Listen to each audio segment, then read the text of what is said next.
my family taking you along in the garden this afternoon, and ooh, I'm looking at the strawberries, right? Oh, this looks good. This looks good. This belongs in my mouth. Ooh, look at that. Ooh, that is great. Yum. Mmm. Warm and sweet. Mmm. We keep a white row cover on our strawberries because, oh, there's another one. I can eat that. We have so many. Oh, it's so good. We have so many birds around that'll just eat those strawberries before we can get them out here. So we're kind of hiding from the birds. Okay, I'm going to make falafel. I don't know if you're familiar with it, but oh, it is yummy. And I'm out here to cut some parsley. And this is the broadleaf parsley, and some of it's bolted. We can cut that up for something else. But these are nice parsley. It calls for, one recipe calls for half a cup of finely chopped parsley. That's really why I grow it, because I make falafel a lot. It's a Middle Eastern dish, and you might know it. Tzatziki goes with it, and the little garbanzos, which is wonderful. It's a great vegetarian dish, because I do use sour cream to make my, and that is dairy. Okay, I think that's good. I can chop that up finely. I usually make well, several batches and freeze them, but yep. Anyway, gonna enjoy parsley. It's good for so much. It's even just chewing on it is great. So just gonna cut these back a little bit. It's a nice, bright, brisk, windy afternoon, and boy, we've certainly enjoyed these few days. Low humidity in Mississippi is every day like that is to be enjoyed. So, all right, so we'll stop with this right now, and I'll take you back in the kitchen. We'll put the falafel together. Be right back. We are back in the kitchen to make falafel, and last night it calls for, you have to make this with raw garbanzos, and so I soaked a cup of dry garbanzos. I buy garbanzos by the bulk because I use them so much, and there's so many good dishes to use them in. But this one, it doesn't work unless it's raw. So we're going to put in these garbanzos in my food processor. It's really easy. Food processor kind of does the thing. Then it calls for 1 cup, no, it calls for a half of a rough chopped. So this is a half an onion and 4 tablespoons of cloves. And I use the minced cloves I buy. I know I'm lazy, but all right, minced cloves. So that's a half an onion, and then the garlic that we just saw is a half a cup, and I just take the leaves off, and it'll all be minced up here really well in the food processor. Now we're going to start in with the spices. So here I have a half, and I'll have this recipe down below, so I've misspeak. Yeah. So this is a half of onion, salt, and pepper. So the salt and pepper, that's to your choice. If you don't want pepper, don't put it in. My husband seems to like it. And then here is the coriander and the cumin. That goes in.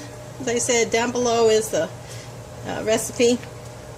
Then, I don't know why, but it always calls for garbanzos to have, I'm sure somebody would comment below, let me know why they want 1/4 of a teaspoon of baking soda. Baking soda. I'm sure it has something to do with the garbanzos, not sure. And the last two things is heaping. I put coconut flour, heaping a tablespoon of coconut flour, and put that in. And then the last thing is to put in 2 teaspoons of lemon juice. So here's 1. And if you have fresh, good.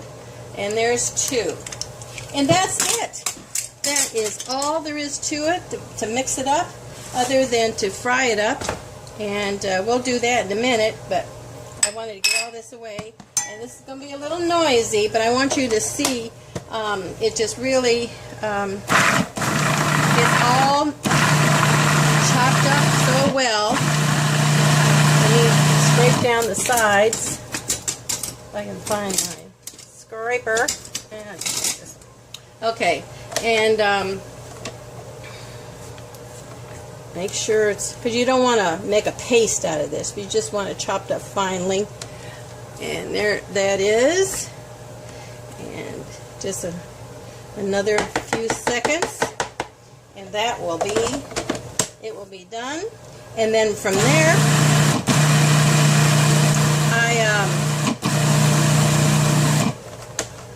okay, this is not getting down in there. And then I let it rest because I really want the coconut flour to be absorbed, because this is it, because it goes right in. It's actually cooked when you fry it up. Yeah, that's better.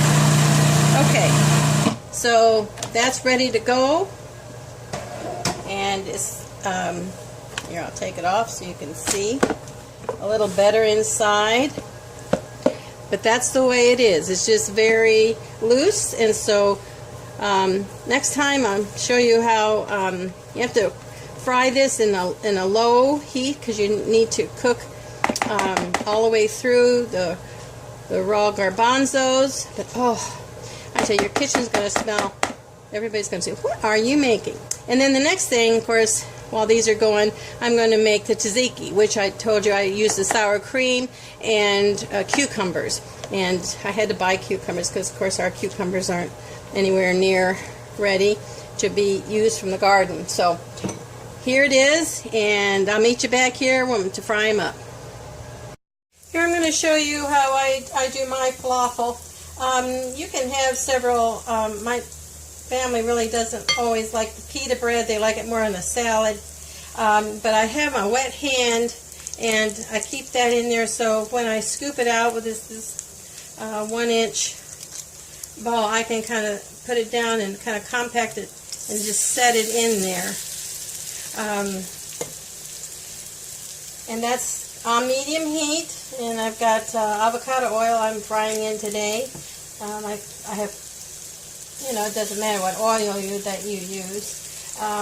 But anyway, sometimes if you want a bigger patty, you can use this bigger scoop.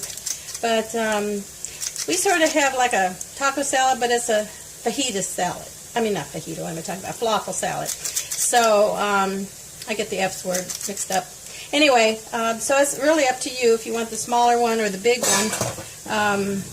But I always keep my, as I said, I have a bowl of water over here. And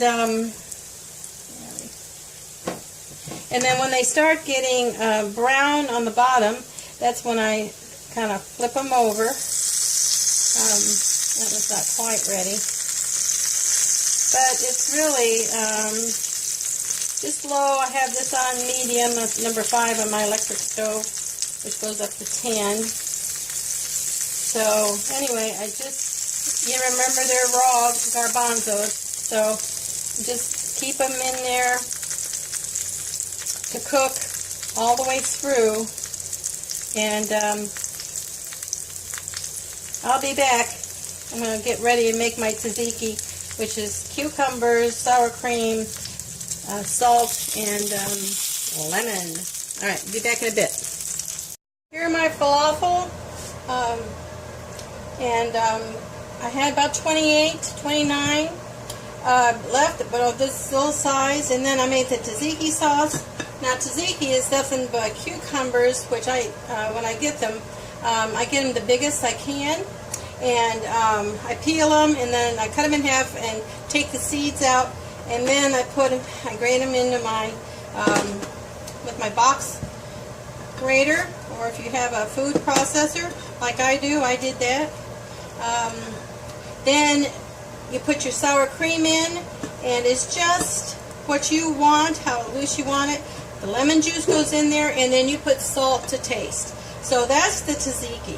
And how we use it is more like a salad. We put lettuce, and then my husband puts quite a few of the falafel on top, and then we put tomatoes, and then tzatziki.